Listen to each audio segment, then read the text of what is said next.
गणू, ये लो, इससे ढूंढ लो। साई, ये दिया तो बुझा हुआ है, इसे सिक्का कैसे ढूंढ पाऊंगा मैं? तुम्ही ने तो कहा था कि दिया चाहिए। साई, दिए में लौ होगी तभी तो रोशनी होगी, और तभी तो मैं सिक्का ढूंढ पाऊंगा।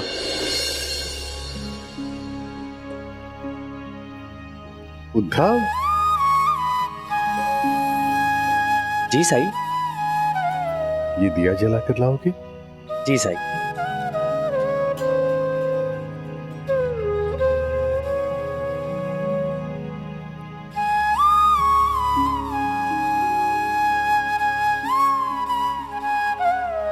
लीजिए साई।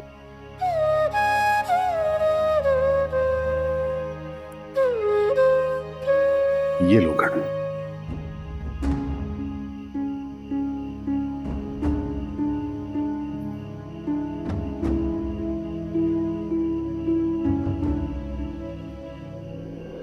मिल गया।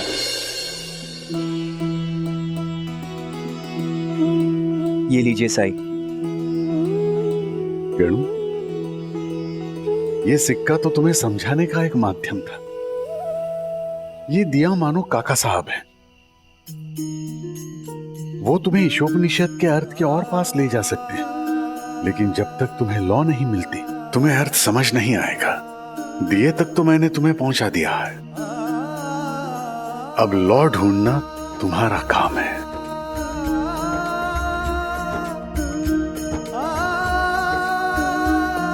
लो।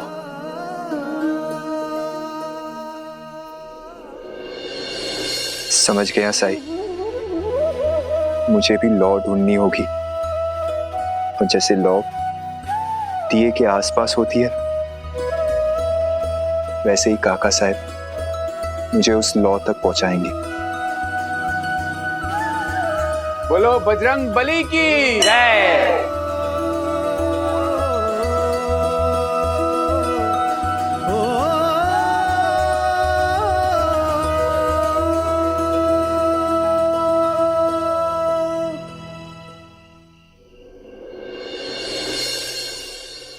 अन्नपूर्णा, दासगनु जी तुम्हें नीचे ढूंढ रहे थे, मंदिर से तुम्हारे लिए प्रसाद लाए।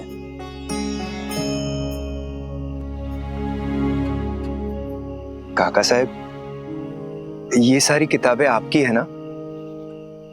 नहीं नहीं दासगनु जी, ये सारी किताबें तो अन्नपूर्णा की है। ये जहां जाती है ये किताबें साथ लेके चलती है। ये तो अच्छी बात है। ये दिन भर वेद पुराण पढ़ती रहती है।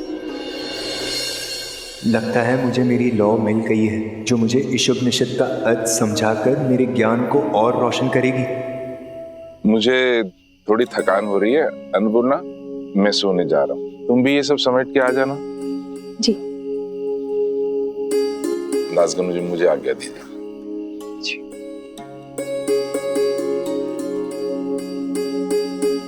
वहीनी, लगता है आपने काफी वेद पुराण पढ़े हैं। जी, पढ़े तो बहुत हैं। कौन कौन से पढ़े? मैंने शिव पुराण, गरुड़ पुराण, विष्णु पुराण। उपनिषद? तब तो आपने काफी उपनिषद भी पढ़े होंगे। जी, कठोपनिषद, केनोपनिषद, प्रश्नोपनिषद। ईशोपनिषद? तब तो जरूर आपने ईशोपनिषद भी पढ़ा होगा। हाँ, वो तो कई बार पढ़ा है। लेकिन जितनी बार भी पढ़ती हूँ समझ नहीं पाती हूँ, और ना ही उसका अनुवाद है मेरे पास। लेकिन आपको तो पता होगा ना, आप मुझे उसका मतलब समझा दीजिए। नहीं वहीनी, ईशोपनिषद का अर्थ तो मुझे भी नहीं पता। मुझे जैसे उसका अर्थ समझ में आता है मैं आपको जरूर बताऊंगा। जी। चलता हूं।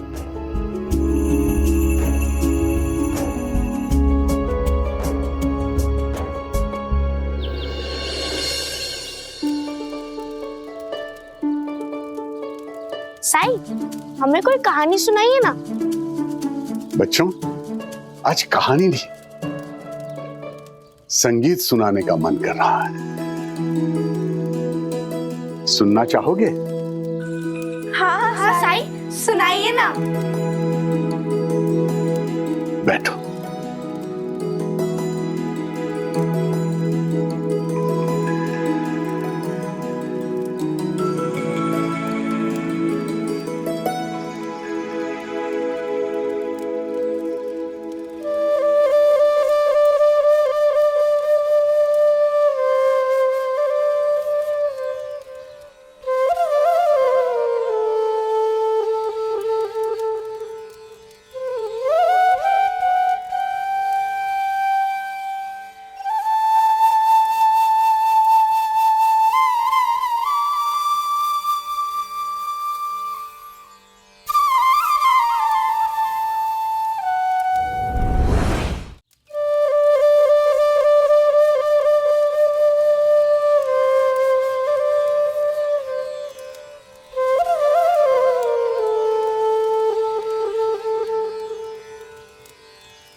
छुए जो लोह खन, कनक रूप सुहाए, मेरे साईं छुए जो पत्थर भी, तो वो पारस कहलाए।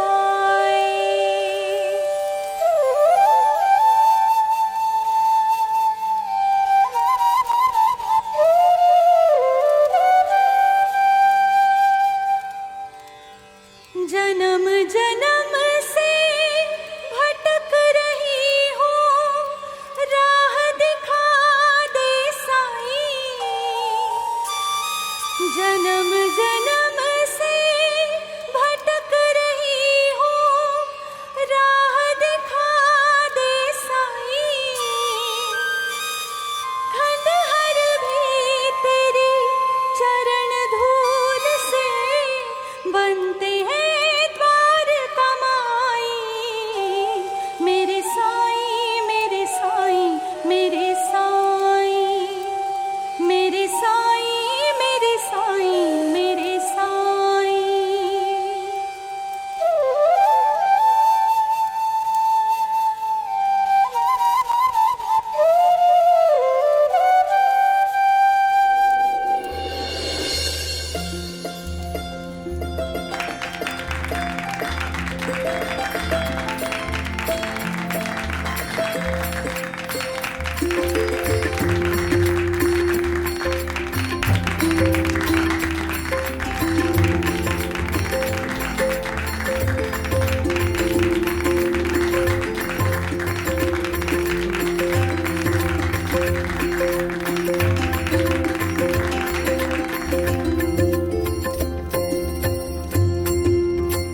वाह, तुम तो बहुत ही अच्छा गाती हो गीता। किससे सीखा है तुमने? सीखा नहीं है, बस कभी कभी गुनगुना लेती हूँ। और आज तो साईं बाबा की बांसुरी ने मुझे ऐसा मंत्रमुग्ध किया, मैं खुद को गाने से रोक ही नहीं पाई। संगीत में ऐसी शक्ति है जो इंसान के मन की इच्छा को बाहर लाती है। लेकिन इसके गाने की तैयारी सुनकर ऐसा नहीं लगता है कि ये सिर्फ कभी कभी गुनगुनाती है। वैसे मुझे भक्ति गीत गाने का बहुत मन करता है।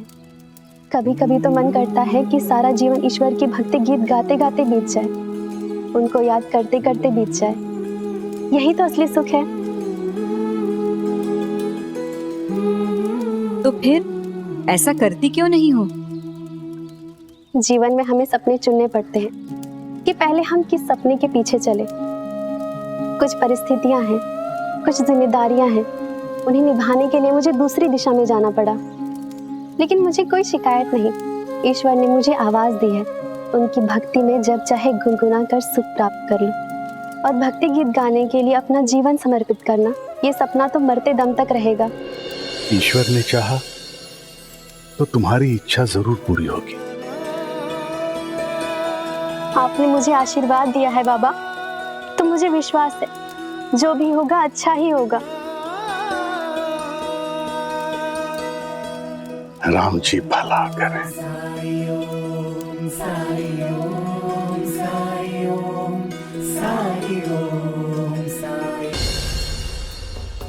आजकल तो दीक्षितवाड़ा में कोई गरीब यात्री भी नहीं रुका हुआ है जिसे मैं ये साड़ी दे सकूं। फिर साईं ने ये मेरे पास क्यों भिजवाई? अरे ये क्या, ये साड़ी कैसे फट गई? सुबह दरवाजे की कील से। बताना चाहिए था ना। चल मैं तुझे अपनी कोई साड़ी दे देती हूँ। ताई आप परेशान क्यों हो रही हैं? ठीक तो है, और वैसे भी बम्बई में बहुत सारे कपड़े हैं मेरे पास। तुझे फर्क पड़े ना पड़े, मुझे तो पड़ता है।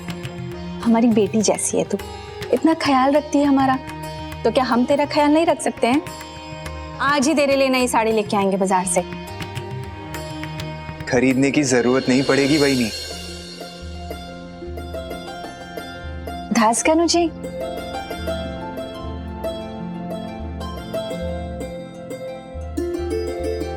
प्रणाम।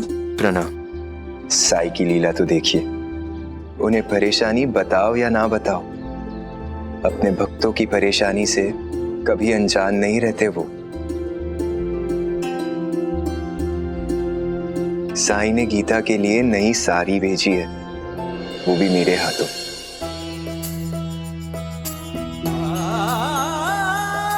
ये लो गीता।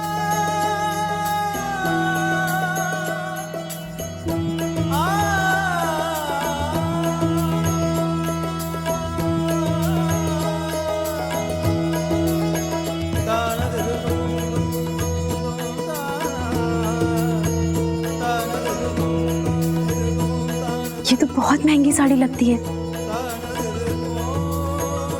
मैं कैसे ले सकती हूँ? साईं का आशीर्वाद बहुमूल्य होता है गीता। साईं जो भी देना स्वीकार लेना चाहिए, क्योंकि बड़े नसीब वाले होते हैं वो लोग जिन्हें साईं का वात्सल्य प्राप्त होता है।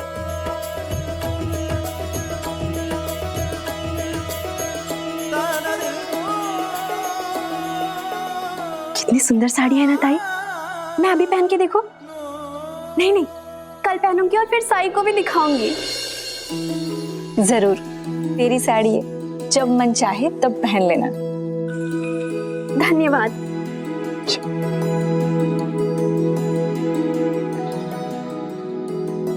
कितनी खुश हो गई ना गीता नई साड़ी पाकर। दासगनु महाराज, मुझे आपसे एक बात कहनी थी। बोलिए। आज सुबह आपने कहा था ना कि मैं आपके साथ कीर्तन करूं। उस समय मैंने मना कर दिया था, पर मैं अब सोच रही हूँ कि मेरे लिए बहुत अच्छा मौका है।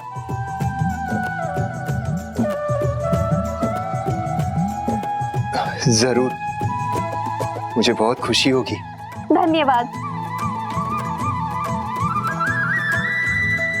चलता हूँ। प्रणाम।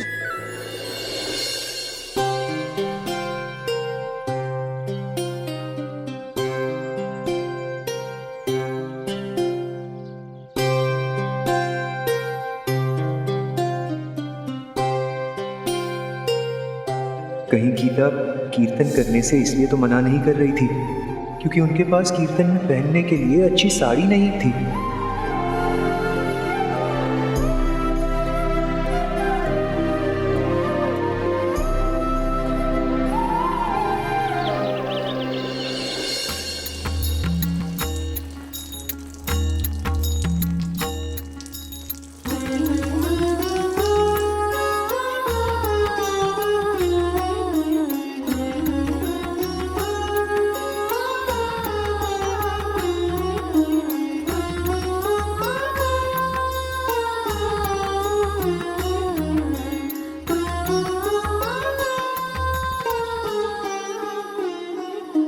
नई साड़ी पहनकर कितनी खुश लग रही है गीता।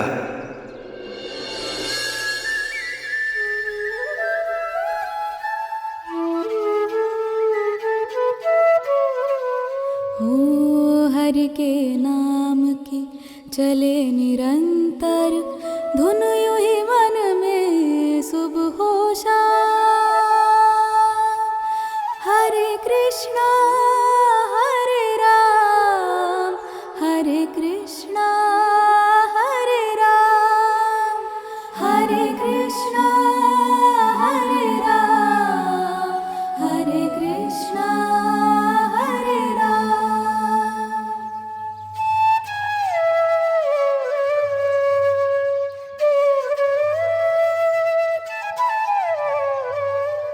ओ जिसके हृदय में दया भरी हो, करुणामय जो सर्वोपरि हो, निर्बल का जो बने सहारा, हृदय वही तो हरि का धाम। हरे कृष्णा हरे राम हरे कृष्णा हरे राम।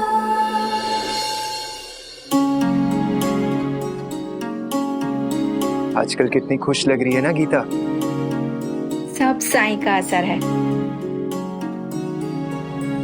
अरे आप ग्रहण कीजिए ना, लीजिए।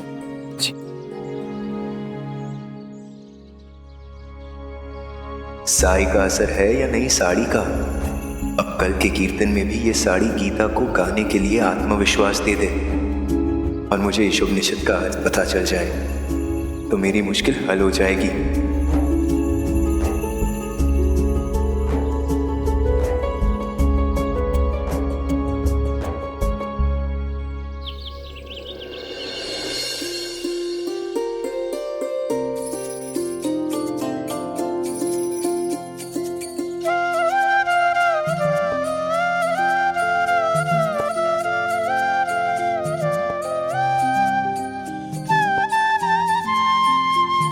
सभी साई भक्तों को मेरा नमन।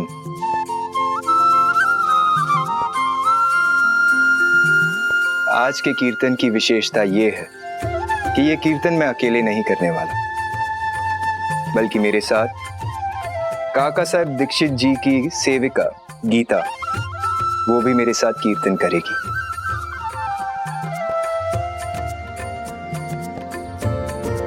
गीता का पहला कीर्तन है, इसीलिए भगवान से प्रार्थना कर रही है। मैं उसे लेकर आती हूँ। जी।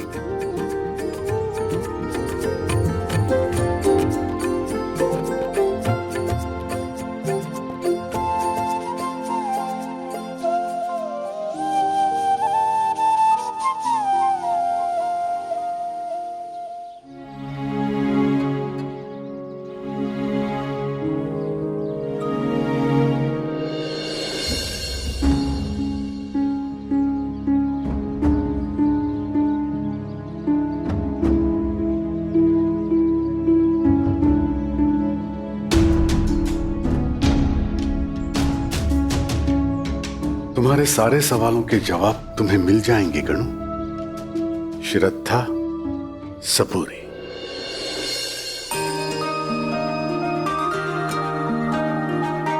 पहले मुझे बहुत डर लग रहा था, लेकिन अब लग रहा है ये मेरे जीवन का सबसे यादगार पल होने वाला है।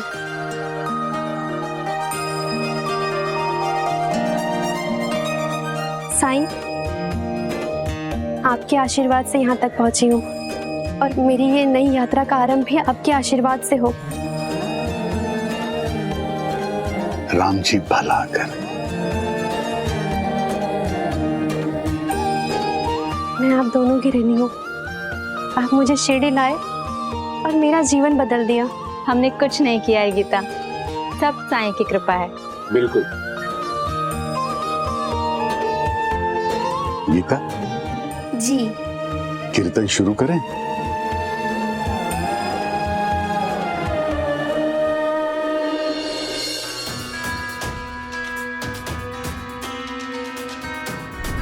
अगर आप चाहे तो मेरे साथ कीर्तन कर सकती है। महाराज, मैं तो केवल ऐसे ही अकेले में या काम करते करते गुनगुना लेती हूँ। ऐसे इतने लोगों के सामने मैं नहीं गा पाऊंगी। ये लो गीता।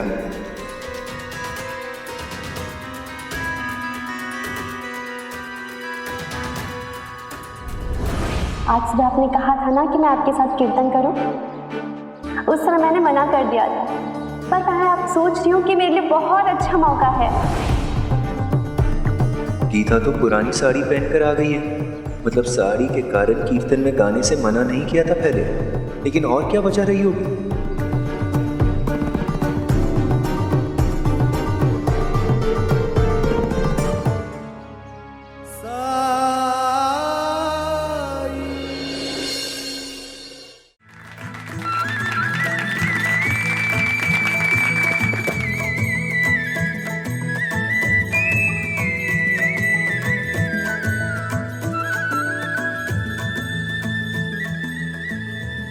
बहुत ही अच्छा गाया तुमने, लेकिन जब मैंने पहले पूछा था तब आपने मना क्यों किया? पहले मुझे लग रहा था कि मेरी इतनी हैसियत नहीं है कि मैं आपके साथ गा सकूं। फिर साईं ने मुझे समझाया कि ये मेरी भूल है। ईश्वर ने मुझे जो दिया है, जैसा बनाया है, मुझे उसमें खुश होना चाहिए। हाँ, मैं गरीब हूँ, लेकिन ईश्वर ने मुझे गाने का हुनर दिया है, तो मुझे उसका सम्मान करना चाहिए। जो भी है ईश्वर का दिया ही है, तो हम खुद को किसी से कम क्यों समझें? और जो ये बात समझ गया, उसे ना तो कोई भय रहता है, ना ही अहंकार। साईं, मैं आपसे ईशोपनिषद का अर्थ सीखने आया हूँ। तुमने मुझसे जो सवाल पूछा है, हो सकता है उसका जवाब तुम्हें काका साहब के साथ रहकर मिल जाए। गीता एक बहुत अच्छी गायिका है, भक्ति गीत गाने का शौक है उसे। तुम उसके साथ एक कीर्तन संध्या का आयोजन करो। मुझे पता चला है कि आपको भी भक्ति गीत गाने का बड़ा शौक है, तो अगर आप चाहे तो मेरे साथ कीर्तन कर सकती है। इतने लोगों के सामने मैं नहीं गा पाऊंगी। ये लो गीता।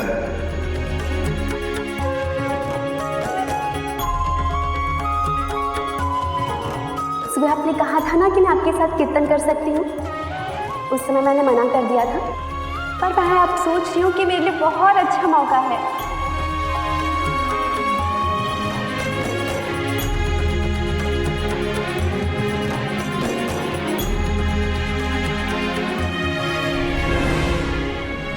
धन्यवाद साईं, आप सच कहते थे। गीता ने मुझे ईशोपनिषद का अर्थ समझा दिया।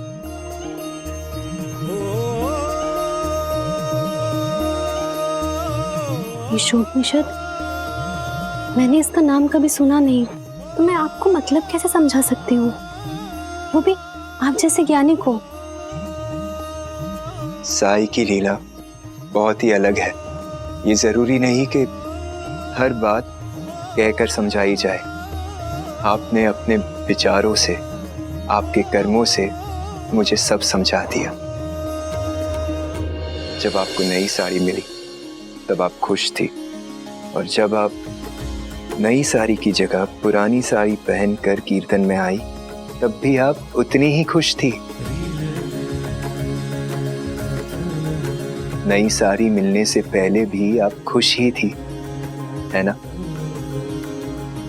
तो इसका क्या मतलब हुआ?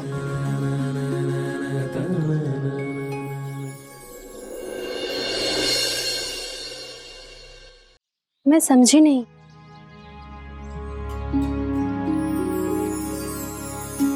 इसका अर्थ है कि ईश्वर से तुम्हें जो भी मिला है, तुम्हें उसी में आनंद मिलता है। अपने जीवन का हर काम तुम ईमानदारी से करती हो, लेकिन कुछ नया सीखने में, ज्ञान प्राप्त करने में तुम हिचकिचाती नहीं। खिचड़ी के जरिए समझाई मेरी बात तुम कितनी आसानी से समझ गई। और यही ईशोपनिषद हमें समझाना चाहता कि ईश्वर ही सर्वशक्तिमान है। ईश्वर ने हमें जो दिया है वही हमारे लिए उपयुक्त है। ईश्वर कुछ दे तब भी खुश रहो, और ना दे तब भी। आत्मा ना तो बनाई जा सकती है और ना ही मिटाई जा सकती। हम सबकी आत्माएं उसी परमात्मा का एक हिस्सा हैं,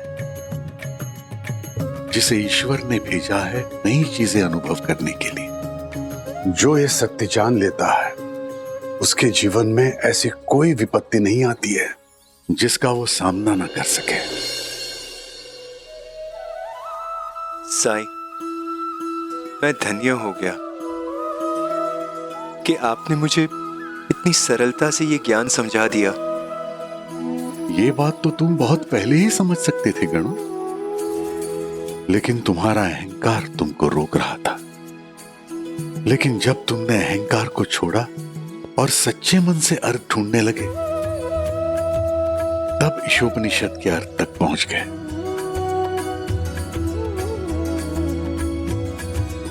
साईं, मैं अब कभी अहंकार नहीं करूंगा, क्योंकि मैं जान गया हूं ज्ञान पाने की कोई उम्र नहीं होती और ना ही ज्ञान का कोई एक स्रोत होता है।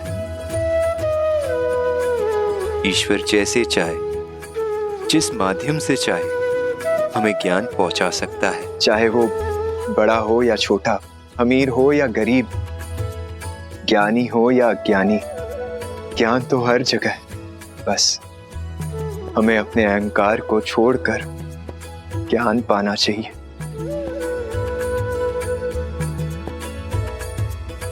बोलो साईं बाबा की जय, साईं बाबा की जय, साईं बाबा की जय।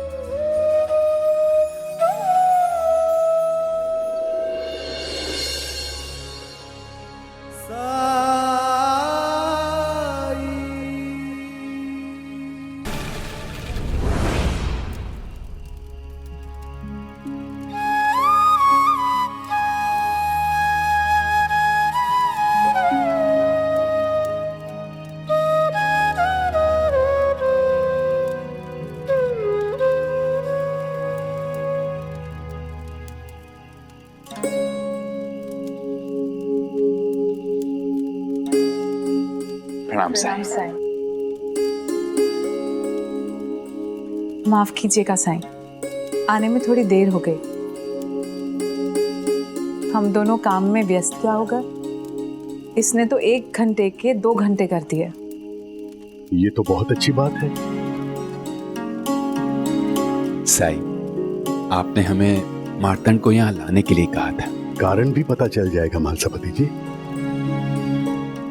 जी भर के खेले ना मार्तंड।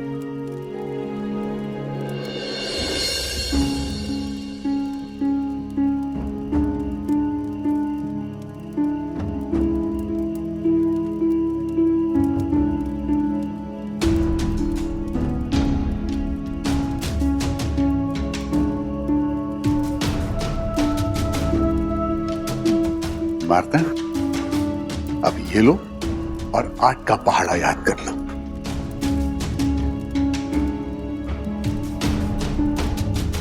इसे मैंने श्यामा से लिखवाया था। बाहर बैठकर इसे याद कर लो।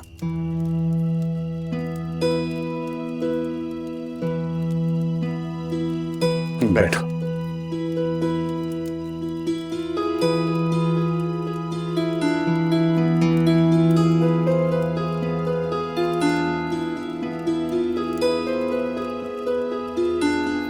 साईं, इतने घंटों पढ़ने के बाद भी इसे याद नहीं हुआ। और देखिए ना, अभी भी इसका मन खेलने में और दोस्तों में लगा होगा।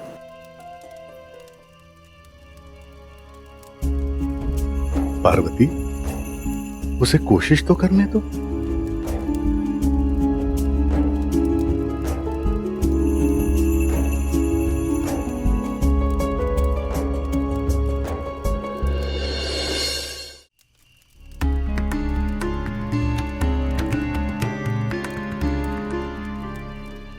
याद हो गया।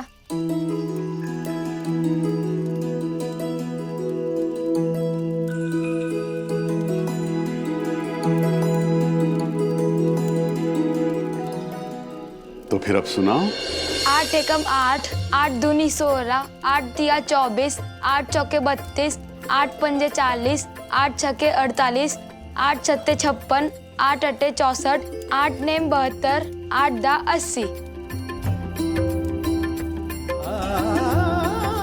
साईं, ये कैसा चमत्कार है?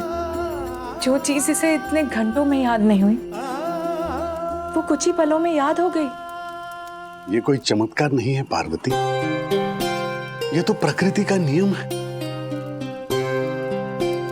ये तो पहले भी हो सकता था, लेकिन आप दोनों इसे होने नहीं दे रहे थे।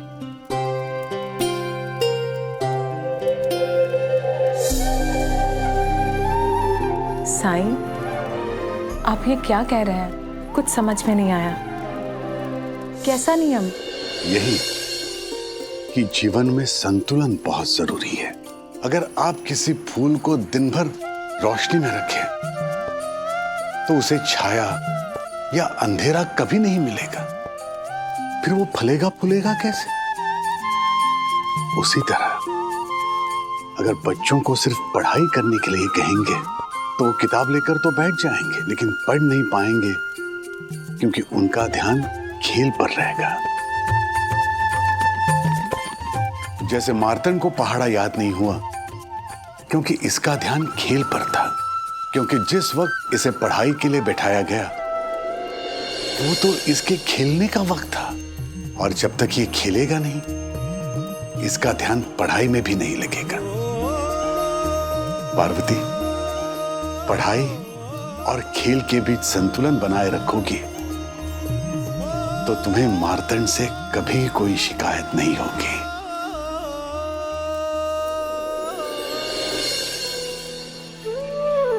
मैं समझ गई साईं। इतनी सी बात मुझे समझ में ही नहीं आई, लेकिन अब मैं इसे खेलने से कभी नहीं रुकूंगी।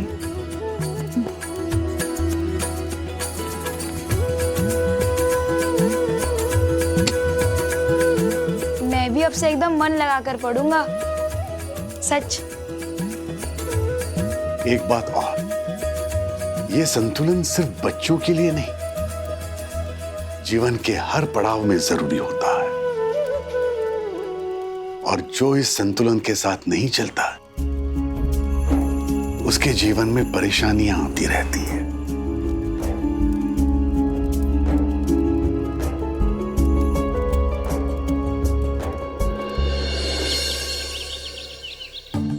संतोष, संतोष बाहर आओ।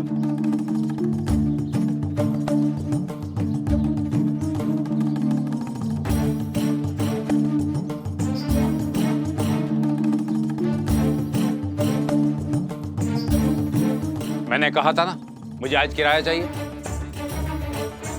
चलो पैसा निकालो। सेठ जी, मैं आपका किराया जरूर दे दूंगा, मुझे बस 2 दिन का समय और दे दीजिए। मैंने किसी को उधार दिया है और वो परसों मुझे पैसे देने वाले हैं। जैसे वो मुझे पैसे दे देंगे मैं आपका पैसा चुका दूंगा। तुम्हें शर्म नहीं आती है? 2 महीने से बहाने बना रहे हो। अब मैं तुम्हारी एक नहीं सुनूंगा। मुझे सारे पैसे आज ही चाहिए, अभी चाहिए। काका, थोड़ी दिन की और मोहलत दे दीजिए। देखो बेटी, मैंने तुम्हारे ऊपर तरस खाकर अभी तक इंतजार किया, अब और नहीं। एक तुम्हारे पैसों का नुकसान हो रहा है और एक छवि का। एक की देखा देखी सारे किराएदार किराया देने में लापरवाही करेंगे तो मैं कहाँ जाऊंगा? मुझे भी तो घर गृहस्थी चलानी है। आज या तो किराए का भुगतान कर दो, नहीं तो ये घर खाली कर दो।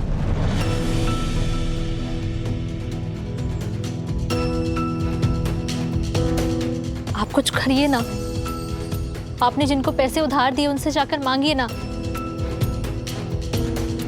सेठ जी, आप मेरी बात का विश्वास कीजिए। अपने श्यामलाल जी है ना, उन्होंने पैसे देने हैं मेरे, और वो 2 दिन बाद पैसे देंगे, और जैसे ही वो पैसे देंगे मैं आपके पैसे चुका दूंगा। आप चाहे तो उनसे पूछ भी सकते हैं। देखो संतोष, ना तो मुझे किसी से पूछना है ना कोई सुनना है। पैसा दो या निकलो, जो भी करना है आज ही।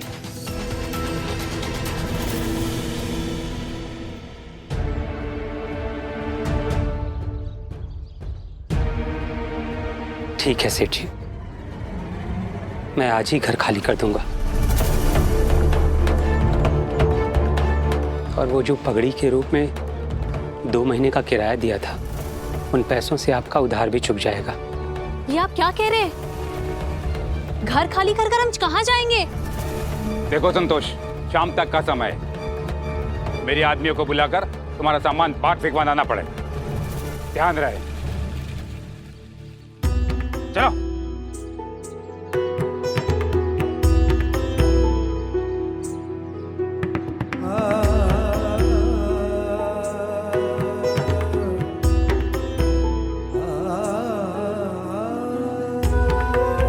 छोटी बच्ची है वो, कहाँ उसे हम सड़क पर सुलाएंगे?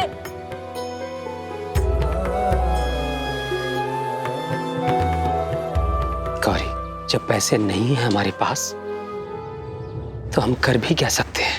मैं जानती हूँ कि आप अपनी बेटी से बहुत प्यार करते हैं। आप मुझसे भी बहुत प्यार करते हैं, लेकिन आपका जीवन जीने के प्रति नजरिया बहुत गलत है। जिस तरह मकान मालिक आकर अपने हक से पैसे मांग कर गया, आप अपना पैसा क्यों नहीं मांगते? अपनी सबकी मदद की थी ना जब उन्हें जरूरत थी, तो जब आज हमें जरूरत है तो वो लोग आपके पैसे क्यों नहीं लौटा देते? लेकिन जब तक आप जाकर बाहर उनसे मांगेंगे नहीं, हल्ला नहीं करेंगे, तो कोई शर्म के मारे आपके पैसे नहीं लौटाएगा। गौरी, समझने की कोशिश करो। क्या आपका ये शांत रहना मेरी बेटी को घर दे सकता है रहने के लिए? आप किसी को कुछ नहीं बोलते हैं, अपनी मन की भी नहीं कहते हैं, इसलिए लोग आपको गंभीरता से नहीं लेते हैं, क्योंकि वो जानते हैं कि आप उनसे कुछ नहीं कहेंगे, कभी पैसे नहीं मांगेंगे। सबने बेवकूफ बनाया हुआ है आपको, पर आप क्या करते हैं? शांति से जीना चाहते हैं। पहले तो आप गुजारा करने लायक कमा ही लेते थे, लेकिन अब पानी सिर के ऊपर जा चुका है। आपकी यही आदत हम सबको बर्बाद कर देगी। आज घर गया है, कल दुकान चली जाएगी, और आपके साथ साथ हम सब रास्ते पर आ जाएंगे। पर अब मैंने सोच लिया है, अब मैं ऐसे नहीं जीऊंगी। मतलब? साई कहते हैं कि अगर पति और पत्नी में से कोई एक भी रास्ता भटक जाए तो दूसरे का दायित्व होता है उसे सही रास्ते पर ले जाना। और मैंने हर कोशिश कर ली, मगर मैं हार गई।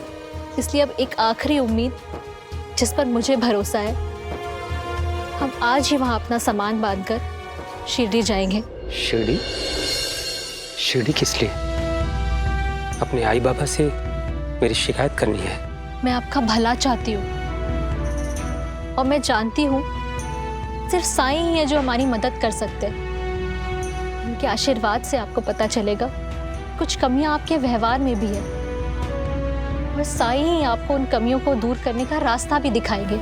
मना मत करिएगा, हम शिरडी जाएंगे।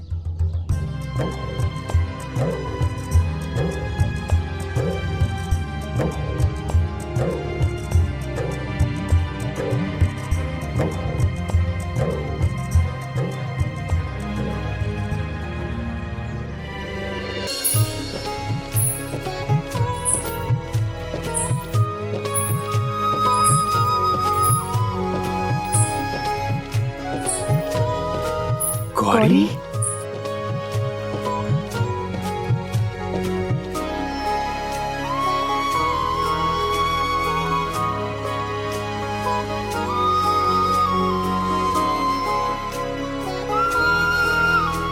खुश रहो बेटा।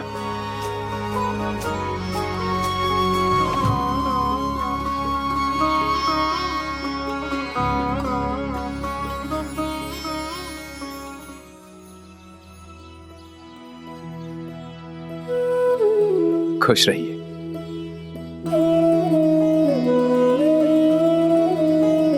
अच्छा, खुश रहो।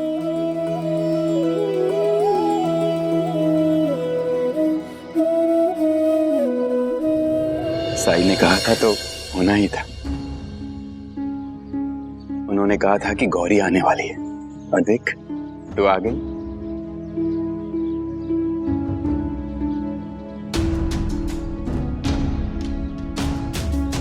लेकिन साईं को ये कैसे पता चला?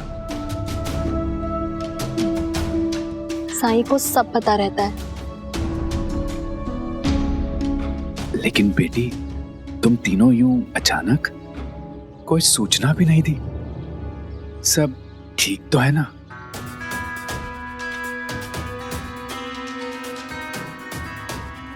गौरी, गौरी, क्या हुआ तुझे गौरी? सब ठीक है ना?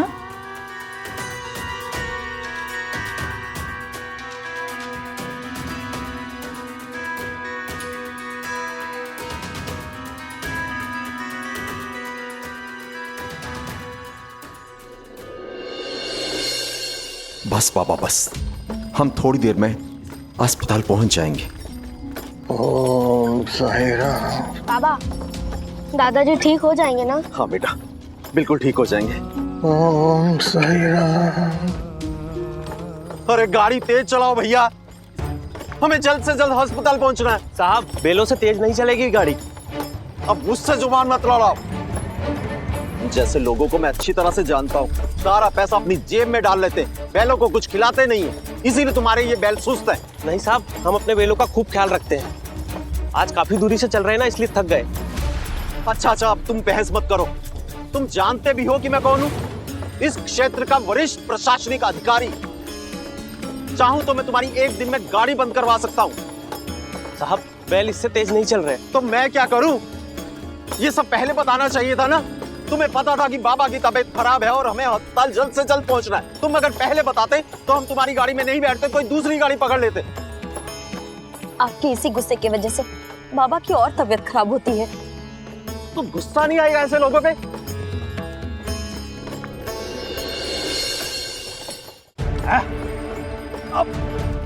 अरे देख के क्यों नहीं चला रहा? साहब, गड्ढे दिखते नहीं है क्या? साहब, रास्ता खराब है, ऐसे में गाड़ी तेज चलेगी तो झटके लगेंगे।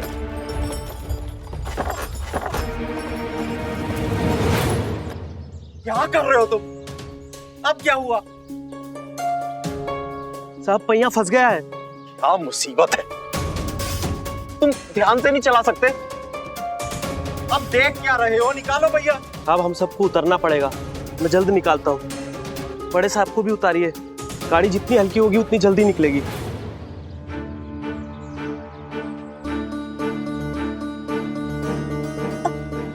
एक काम करते हैं, बाबा को उस पेड़ के नीचे लिटा देते हैं। चलो।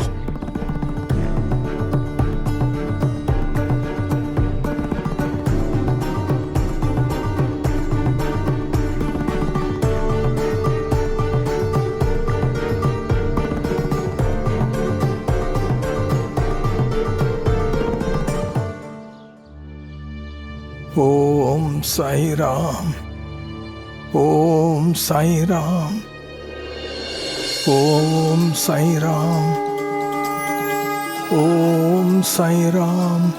नीलकंठ,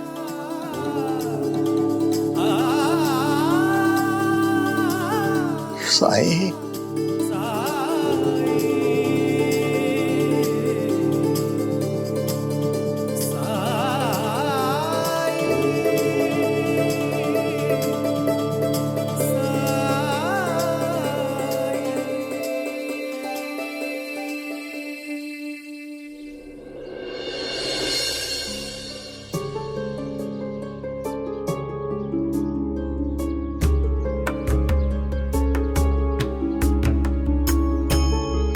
जब शादी की बात चली थी तो मुझे बिल्कुल भी अंदाजा नहीं था कि जवाई बापू का काम के प्रति ऐसा रवैया हो जाएगा। बेटी, इंसान भले हैं वो, लेकिन फिर इतने सालों तक तुमने हमें खबर तक नहीं की। जवाई बापू का काम छूट गया, तुम्हारी दुकान नुकसान में चलती रही, फिर किस बात का इंतजार कर रही थी? हमें बताया क्यों नहीं तुमने? मुझे लगा था कि सब ठीक हो जाएगा, बदल जाएंगे ये, मगर दिन प्रतिदिन इनका रवैया और भी बिगड़ता चला गया। For more updates, subscribe to our channel, Click the show links and enjoy watching the videos.